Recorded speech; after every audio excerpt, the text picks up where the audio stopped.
I know we don't have a huge audience, but I want to welcome you for coming to the listening session for the American Rescue Plan Act. We're seeking public input to get some ideas from the public and agencies that may be interested in seeking some ARPA funding. I can tell you that we have some forms available on the city's website that you can fill out and return those to my office, city manager's office over here at City Hall, or email them back to us. We certainly want to get as much input as possible before we make any recommendations for council to consider before they give a final approval to anything. So I welcome you for coming. We are doing this both live and virtually so that we give as many people different opportunities and vehicles to do this. Before we get started, I thought it'd be appropriate to just give a real brief overview of the American Rescue Plan Act, what we know about the rules or the limits and whatnot. And so I've got a slide that I thought it would be appropriate to share. And I can go a little bit off of this basic script to give a little more depth to this. But there's really 4 technical allowable uses that are identified by the Department of Treasury. And one is to address economic impacts caused by COVID-19 with assistance to households, small businesses, nonprofits, and impacted industries, including tourism. So that's a very broad category that covers a lot of things, but individuals, groups, nonprofits, that covers a lot of bases. Second one is to replace lost revenue to the public sector. Certainly, that's something that is probably more internal to city staff than it is to the general public, but the public may want to weigh in on that. Provide premium pay for eligible essential workers. That was defined by the federal government. And then finally, invest in water, sewer, stormwater, and broadband infrastructure, which has gotten a lot of questions about what that means. But what we want to do is listen to the public, because even within those rules, I think there's some flexibility and some ability to consider other items and figure out a way to make them eligible through various ways. So that's really, those are the general guidelines, the sort of parameters that we're guided under. I know that the Department of Treasury will be coming out with more rules, because these were put out fairly quickly, and now the questions are starting to get raised, and 50 states are dealing with this issue, and the larger cities in our country, and Oshkosh is amongst those, they're known as entitlement communities. We've already received half the funds. We anticipate receiving the second half next year, but we don't have to spend these funds. We have to commit them by the end of 2024, but we don't have to spend them until the end of 2026. So it's not like we need to rush out and do this. I would submit to you that we don't know all the impacts of COVID because they're still being felt. While there may be some direct impacts because it was a health emergency, there are economic impacts and other impacts that will take a while to sink in. So we don't necessarily need to commit these funds immediately, but we wanted to at least have a process for people to be able to provide input. So that's really what this is about, and I don't want to belabor that point, because I'm certainly willing to answer questions as well. But and this is, with the number of people we have in the room and in the virtual audience, I want to try to keep this as as relaxed and as comfortable as possible. So I guess what I would do is, if somebody is online, I'd like to, one person online, if they have a question, if there's any way they can acknowledge themselves that they would like to speak, or if they're just tuning in, that's quite all right as well. Tony, do you have any idea if that person is needing to participate, or they're just listening in? Okay, Tricia told me she was going to be just tuning in, so I guess she can let you know if she wants to speak, and we can certainly recognize her. She's just listening. That's great. Thank you, Tricia. I don't have any set order of this. If you're comfortable speaking first, I'm comfortable listening to you first. If you're here to provide some input, as opposed to just listening in, if you could just raise your hand so I know who all wants to speak. Okay, we have 4 people that want to speak, which is wonderful. What I did, rather than everybody having to walk up, this isn't like a council meeting. This is a much more informal type of atmosphere. Andy Radig, raise your hand, Andy, for everybody. Andy will give you, this dates me, the Phil Donahue microphone, go through the audience to give you an opportunity. So you can just stand up, give your name. If you're representing an organization, identify your organization. If you're just here as a private citizen, that's great too. I'm just here to provide some input. So if anybody wants to go first, it's pretty informal. We're just sitting around consider yourself sitting around the kitchen table. And if you want to speak up, speak up. Anybody want to go first? Thank you, Bill. I'll go first. My name is Bill Wyman. I'm with the Oshkosh Area Community Foundation. I'm here to talk about homelessness. And I believe that homelessness is an issue in Oshkosh that needs to be addressed. I would like to see a proportion of the ARPA money directed to this cause or this problem. I also believe that there is a huge demographic of homelessness people, and it's just not one type of person. And I think that there are a lot of different agencies that are addressing different demographics. I also believe that there's a lot of parts of homelessness. There's the crisis, there's temporary housing, there's the next step of maybe consulting and counseling, and then finally getting many of the homelessness back into civilization with these people having self-esteem. So my point is, I would hate to see any ARPA money specifically directed at a specific agency or specific program without more research. So I hope that some of the ARPA money goes to homelessness, but to say right now it's going to this agency for this purpose, I think it's a little advanced. As you said a few minutes ago, we have some time to do research to figure out how it's spent, but I would like to see a % of it go to homelessness. Thank you. Thank you, Bill. Appreciate that. Who wants to go next? Deb, please. Thank you. Hi, Deb Martin. I'm on the Oshkosh City Parks Advisory Board, and I'm speaking because we just went through the multi-year plan of parks and want to speak in favor that some portion of the money goes for that. Parks, we have great parks in Oshkosh, but we don't have enough, especially in the inner part of the city where there's a great population. And we know based on the pandemic, some of the things we're hearing about is mental health and stress are at its highest point, not that they aren't always there. And over 10 years ago, the League of Women Voters did a study about parks and where they were located in our city. So I agree with you, we should have knowing what the situation is. This is a little outdated, but still in play. So at some portion of the money to support new parks in Oshkosh. And of course, the homeless is important too. Thank you. Thank you, Deb. Appreciate your comments. Who's next? Flip a coin, you two. Can I actually make a request that I'd like to actually speak twice? So if I could go once on behalf of my profession, and then once as a citizen of Oshkosh after you may speak, I'd like to have that opportunity to speak. We're not under the rules of the council meeting where you're limited to 5 minutes, although Deb and Bill, you did wonderfully keeping that succinct and everything. And Bob, we don't have a rule here that it's one and done. Okay. The council has wonderful rules, don't get me wrong, but this is a conversation. Sure. So yeah. I just wanted to make the distinction that some of my comments are going to relate to my profession and some of them are going to be relate to my role as a community member and a citizen in the Oshkosh community. And can I actually come up there? Yeah, just make sure you keep, yeah. Oh, that's quite all right. Whatever, we don't have a podium at the kitchen table, but, Sure.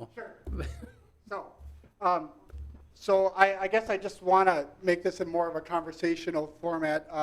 My name is Bob Peschel. I work with an organization called Covey. We are an organization that's been around for roughly 65 years, providing support and services to individuals with cognitive, intellectual, and developmental disabilities. So some of you might remember us as the former cerebral palsy of Mideast, Wisconsin. So we rebranded ourselves a couple of years ago. So one of the areas that I'm here today to discuss is an area that is something that we as Covey are prepared to move forward in and look at the ARPA funds as an opportunity to work collaboratively with the city and other organizations. And specifically that is what we would refer to as adult family homes. And what this is that it's a home that is made up of four non-related individuals that have intellectual or developmental disabilities, could be ambulatory or non-ambulatory. But we would set up a home that provides basic services and supports for their success and independence in the community. And so we look at this as something as a partnership that can maximize the growth of these homes in our community. The need that it fits is that there are rare openings in adult family homes that exist in our community and across the state of Wisconsin. So it creates housing opportunities for one of those groups of our community that have the most challenges as it relates to accessible housing. And so our plan is to build brand new housing and to create accessible housing in our market. So, and we'd prefer to build from scratch versus having to take modifying existing housing structures. We feel it's a better use of our funds as well as the taxpayers' funds to build brand new. So we are ready to move forward with this, whether or not this works out in regards to a collaboration. And so one of the things that I really want you to put into perspective when you think about accessible housing for someone, especially our individuals, is that they could range in ages, they could range in abilities, and in essence, we're talking about building housing for, let's say, an 18-year-old who has significant disabilities and is having a hard time finding that right spot in independent housing in our community.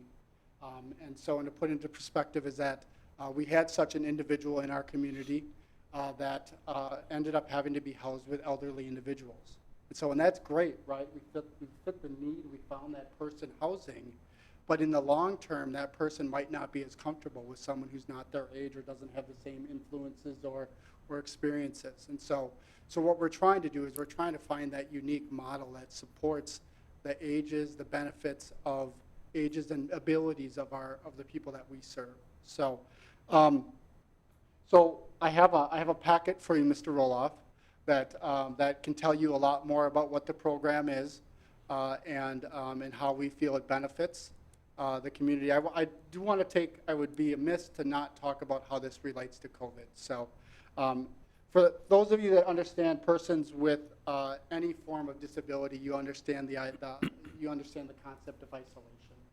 So, and this, in regards to COVID, I think the idea of isolation is that much more prominent in communities of the developmentally, intellectually disabled, and within the elderly communities. So, and the reason being is that they also have such more significant health issues as well, that the last year of COVID made it really challenging for anyone with that level of disability to be comfortable and for their families to be comfortable bringing them into the community and doing that. And so the other benefits for this is that it creates a springboard for those individuals to be able to provide more access to our community, to their needs.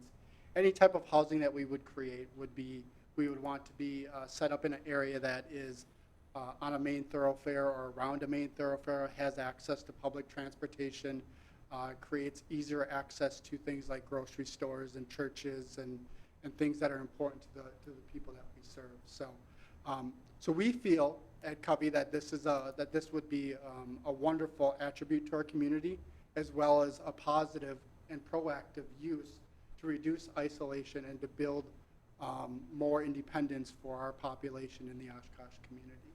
So we ask for your consideration. Thank you, Mr. You're Peschel. welcome. So I'm just going to provide that to you. Thank you. Yeah, that's great. Thank you so much. Thank you. You want to go over there or do you want me to? All right. So my next thing is more about me personally as a person. So I'm born and raised in Oshkosh and have experienced bouts of homelessness as a person and as a professional and as a community member working with communities that of persons who experience homelessness. And so this is an idea that's near and dear to me, and over the years I've had the ability to work on things but not be able to sustain things. And I think that's really important when we think about these dollars. Many times we're thinking about recovery dollars from a one-time perspective, right? Oh, this is going to be able to, give us a fund. We're going to be able to do this and do that. But the idea is that, yeah, that's great. But we also have to think about ways to maintaining that stuff after we've utilized those funds up. And so creating sustainability within that.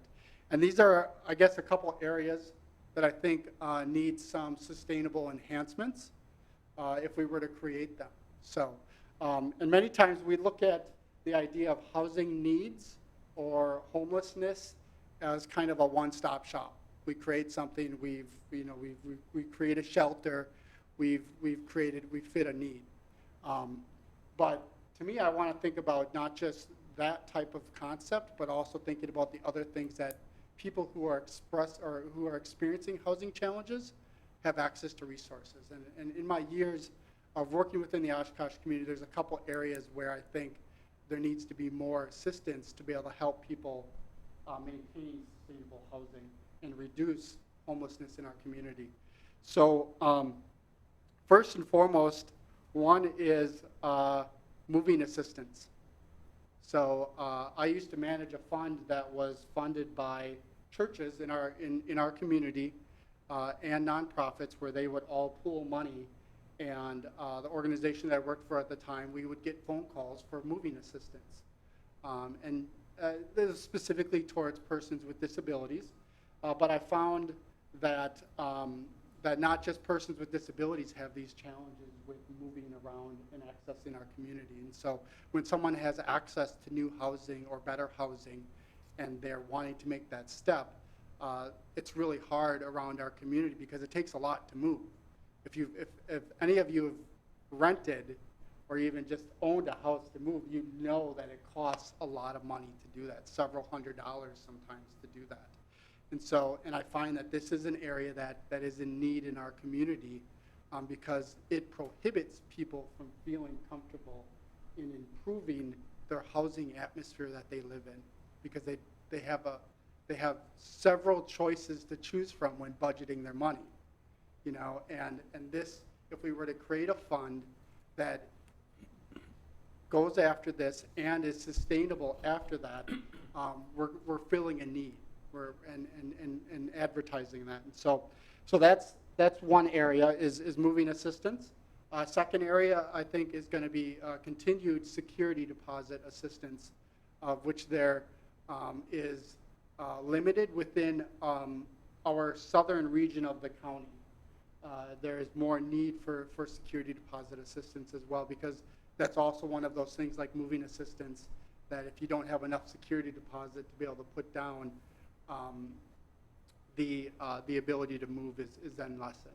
So, and to put that in the context of COVID at this point, COVID makes it really hard for people to be able to move. It hasn't supported their ability to find and to improve their housing situation. So that's one of the crises that we're going through right now. And so my feeling is that if we create programs that allow renters, allow people to be able to navigate the community to find better resources that support their family and housing needs, that goes a long ways. The other thing is that there has to be a role of housing advocacy within our community. Legal action is not enough. Mediation is not enough for our community. And so I think putting aside resources to maybe create like a tenant resource center or a housing legal clinic that specifically relates to housing issues, I think is really important. It doesn't have to be legal, but can be housing mediation clinic that I think is going to be beneficial, especially within the next 2 to 3 years of as people try to come out of the isolation that COVID has created and the monetary and financial challenges related to housing. So those are my general areas. I could go on for an hour, but those are the areas that I think are really, really important. I guess in last, I want to build off of Mr. Wyman's comments in regards to reducing homelessness specifically. We have to create a model, and this is a unique opportunity to create multiple models in our community that address homelessness. Homelessness is not something that describes a person. It is an action that that is related to a person's situation. So, and I think that when we start looking at developing and broadening our community's understanding of homelessness and looking at it from a person sense, more so than that letting that define the person, and looking for models that allow for the person to rebuild their life because of having to experience homelessness and their families or whoever that may be.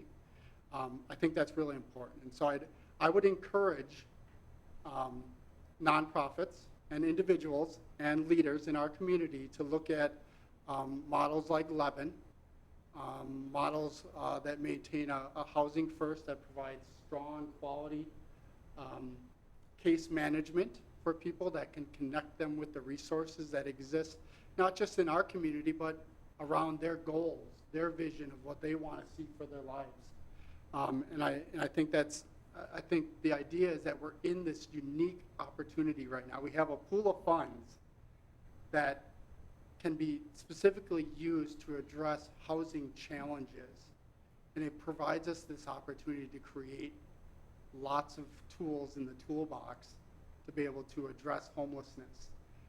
And so now I sit up here and I talk about all these things, but I'll be the first person to raise my hand and say I'm willing to help do it. You know, I have the experience to help with that. I have the knowledge.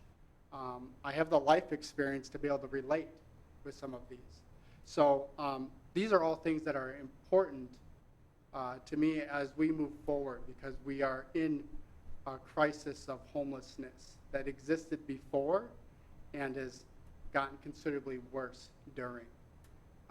And then we don't know what's going to come later. So we're in a unique spot to be able to relook at everything that we do as it relates to homelessness and to just put everything in the toolbox and see how it happens. And I encourage you to look at it that way.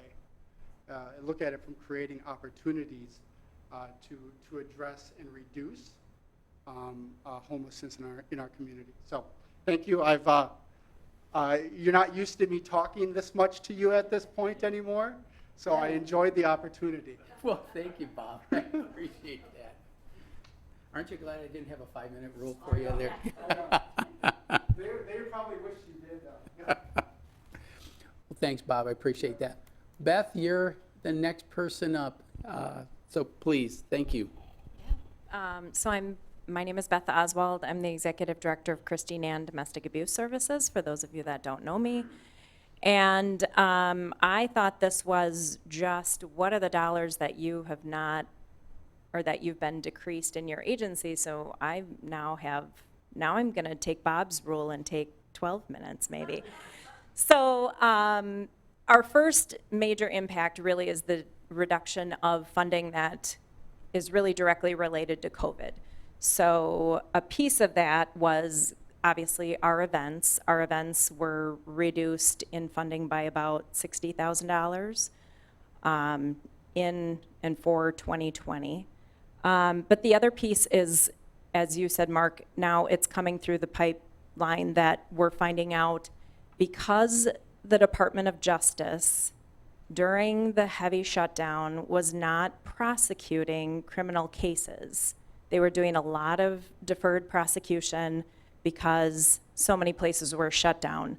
I want to make sure everybody knows we stayed open. We were fully functioning. We had little direction, so we just made the conscious decision that we're essential, and our agency and our staff went to work every day, worked with each other, continued to serve clients through that time. So the Victims of Crime Act is a federal fund that the fees and the money from prosecutions, criminal prosecutions, gets put into the Voca, V-O-C-A fund.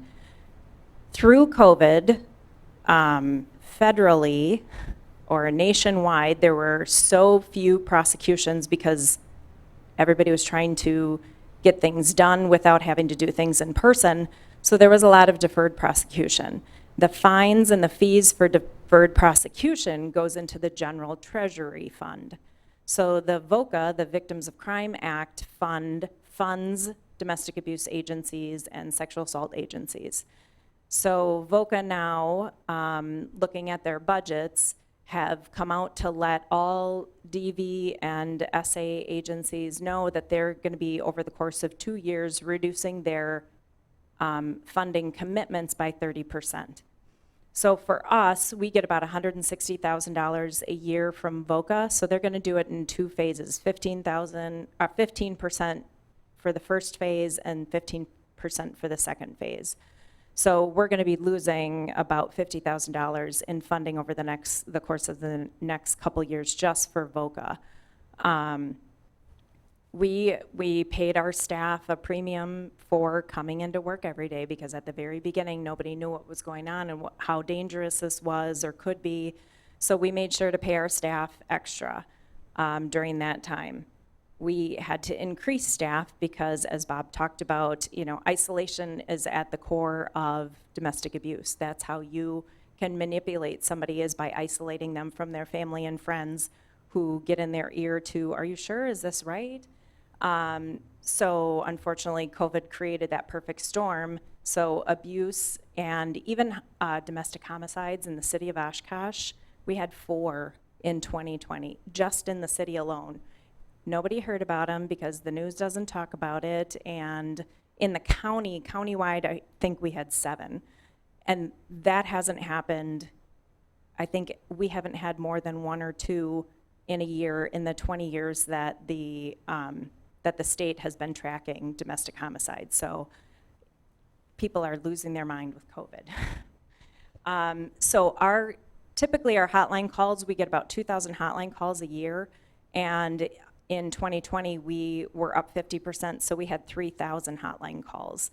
And a lot of those were second and third shift as people were, their partners may be sleeping, so they went out for a walk, or we had a lot of calls from bathrooms or closets, so their partners wouldn't hear. So we had to increase some of the staff timing when typically our evening shifts are a little more, I never say the Q word, slow. Sorry. Yeah. But we saw that, so we had to respond to that and staff in some of those off times. So the other piece then is we've been talking about the efficiencies of our shelter. So we have a 37-bed, 10-room shelter. So we have rooms that have 3 beds. We have a room that has 7 beds to try to accommodate different algorithms of families, and we'll put individuals in rooms together if they need to maximize the capacity in our shelter. But the way it's structured, our functional capacity is at about 70%. So even though we may say we're full, we may have beds open, because one example is we have a first floor 5-bed bedroom. We had an older gentleman with mobility issues that needed emergency shelter. We put him in that room. That room's full because we're not going to put a family in there. We're not going to put another single unless it was a male. So we had 4 beds open, but only 1 person in that room. So our carriage house is deteriorating, which is 5 of our bedrooms, and we're tearing down the carriage house, and we want to add on to our existing house with some smaller suite-like bedrooms, so we can make them. It could be a 2 or 3 bed bedroom, or it could be a 6 or 7 bed bedroom, so we can increase that functional capacity. So we see a lot of homelessness because of domestic abuse. And while, housing is important, but that crisis stabilization, we can't put victims right into a house. They need to be stabilized. They need to get some of those services before they're ready to move out on their own. So that's the service that we provide. Annually, we see about 1,000 to 1,200 unique victims within our counties, and we serve Winnebago and Green Lake County, but most of our victims come from the Winnebago County area. So we see a lot of the county that are victims of domestic abuse. Thank you, Beth. I will say to everybody, you provided some really good information, especially those who are representing groups or speaking on behalf of a group. To the degree, I would absolutely encourage them to fill out the forms. On our website, the ARPA forms are available. Please fill them out. And the depth of detail that you provided, I think, is very appropriate and beneficial, because understanding how it relates to COVID will certainly help, number one, make it qualified. There's some creative things we can do, but if you can tell, you're going to be able to tell a story much better than I ever could. And telling that story and relating it to COVID is going to be much more impactful, because to fund anything, first and foremost, we have to demonstrate some type of relationship. And so that's really the best way to do it. And the more direct, the better. That doesn't mean that you raise to the top or don't. It's just that you'll actually make it easier for me in terms of being able to say, does this qualify? We have no idea what the federal government plans to do in terms of auditing. I've been involved in doing this for a very long time, and there are times when the federal government will audit us over a few $100s.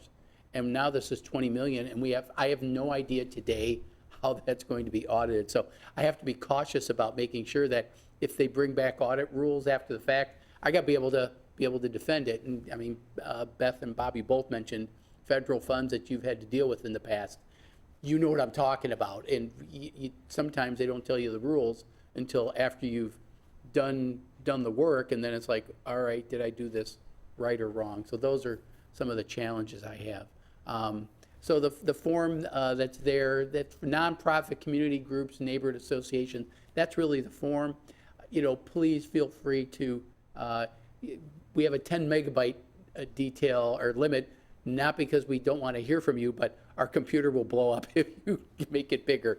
If you need to provide additional information, just feel free to contact my office. We will, we'll accept, things that, the fancy folder probably takes up 10 megabytes, Bob, but so certainly we don't want to limit you in that, but anything COVID related is certainly going to help. So yeah, I'm happy to answer questions. Andy's got the microphone right there, so.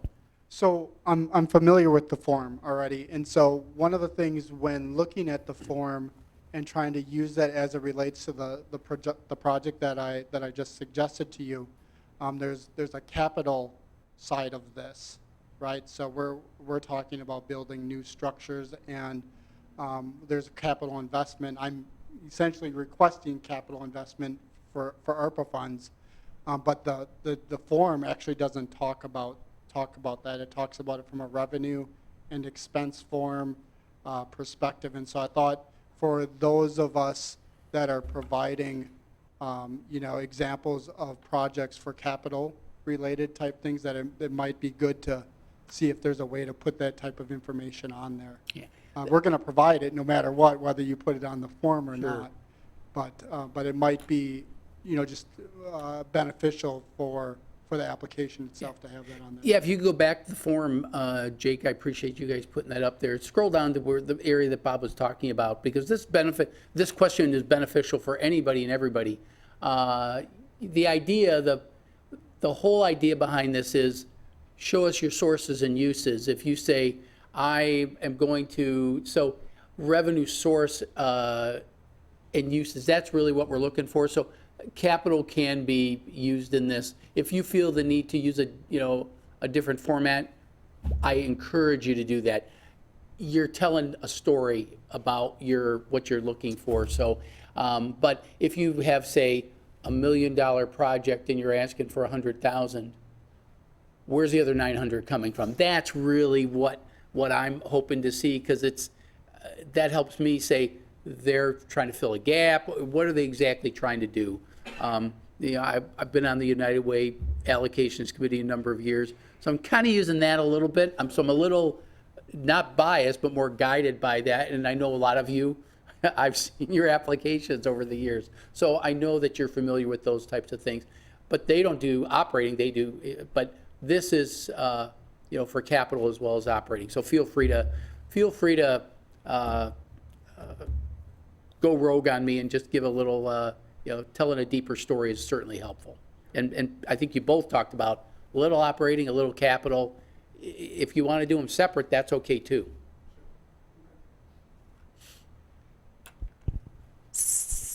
So I'm so used to the grants that, nope, only, so when we do like the city block grant, we portion out what is the city of Oshkosh related clients. Is that how, would you like, here's our overall amount that we're looking for, and give you the percentage that would be relatable to citizens of the city? I think that, yeah, anything, it really needs to demonstrate related to the city, because Okay. there are other every community, every municipality in the country is getting funding. Some much different. To be honest with you, we are getting a much larger allocation because the formula is pretty much based on the Community Development Block Grant formula.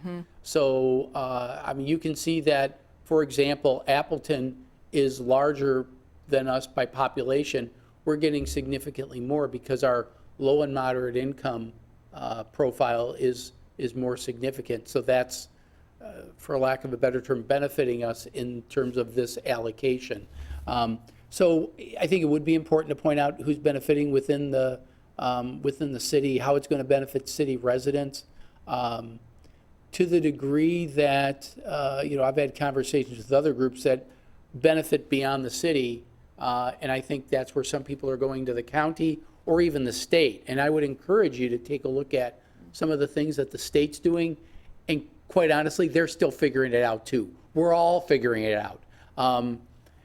I haven't seen that. The Community Development Block Grant Program is one of the things that Beth referred to, CDBG. As some of you know, the bureaucracy with the CDBG program is significant. We haven't been told we're going to have to go to that level, and I'm not going to ask for that, because it really stands in the way of doing good work. And you know exactly what I'm talking about, because the amount of time sometimes I wonder, sometimes if you even wonder if it's worth the effort, is the juice worth the squeeze, because of all the work that you have to put into it. We're not seeing that right now, but I don't view these as an all or nothing. Well, you didn't do this or that. This is just us talking to the community, and if I need follow-up information, and I think this is something that I think council might be interested in, I'm going to follow up with you. So it's not like, well, I'm sorry, you failed to fill out Form 409. That would be disingenuous to you, and that's not what this is about. This is about putting you in the best position to tell your story, so that when the council ultimately makes some decisions, they have as good a picture of your situation as anybody's. And I'm talking to nonprofits in here, but the same thing's going to apply. Deb, you were there advocating for city parks. It's going to be the same thing. Fortunately, with those projects, they're part of our capital improvement program, or they're in our some of our comprehensive outdoor recreation plan. In your case, there are plans and everything that we can show, but a lot of these projects haven't had money attached to them because we don't know where the money's. we don't know where the money's coming from. Is this an opportunity to do it? Yeah, it absolutely is. So we have a unique opportunity, and many of you spoke. You know, what's our legacy? What do we want our legacy to be? That's kind of corny, but I'll make it practical. You know, 100 years from now, our kids, great-grandchildren are going to be paying for this with their federal taxes. When they're grumbling, paying their tax bill 100 years from now, let's make sure that there's something they can say, this made an impact in our community. And that's, I just give that to you as a sort of a booster to, you know, think about thoughtfully, which you clearly have.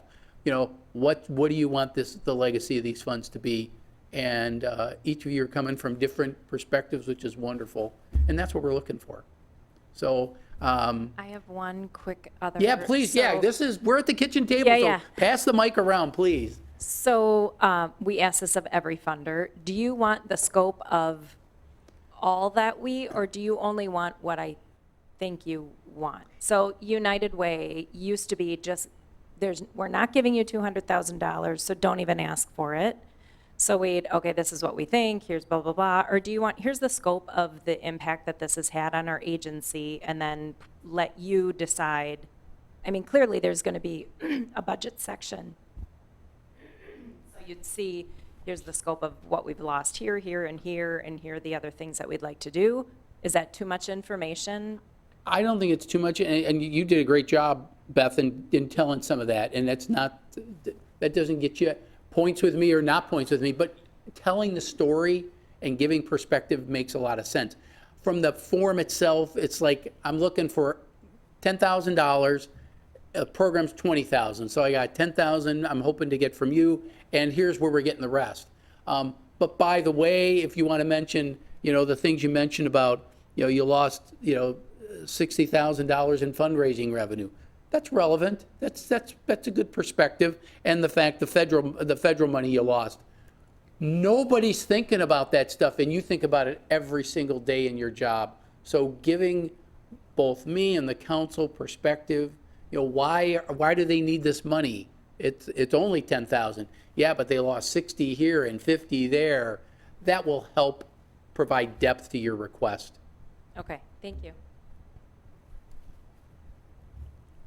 Anybody else? You filled up 45 minutes. You've done a pretty darn good job of this. I appreciate that. And you know, hopefully we can get this on Oshkosh Media so people can see it before the next time, to give other agencies and other people an idea. This is, and I really appreciate the four of you sticking your necks out to come out and talk, because this is how we begin the conversation. This is not a hard and fast bureaucratic rule type of thing. And you all told some great stories, and I appreciate that. Is there anything else questions? Bob, I'll flip it on you. I had a question. You talked about, in this part of the county, like security deposit assistance is not available. Does Levin fill that gap up in the northern part of the county? And where, do they get funded somewhere else that we don't have available here? I'm more curious. So. We do have security deposit assistance in the southern part of the county. It's not as extensive of a network as what Levin does, but they also cover the northern part of the county, and then I believe a portion of Outagamie County as well. So that's just one area that they work on. My comment, you know, related to Levin was more related to the model that they utilize, and researching that and looking for different models to bring in to resources into our community as it relates to providing sustainable housing assistance.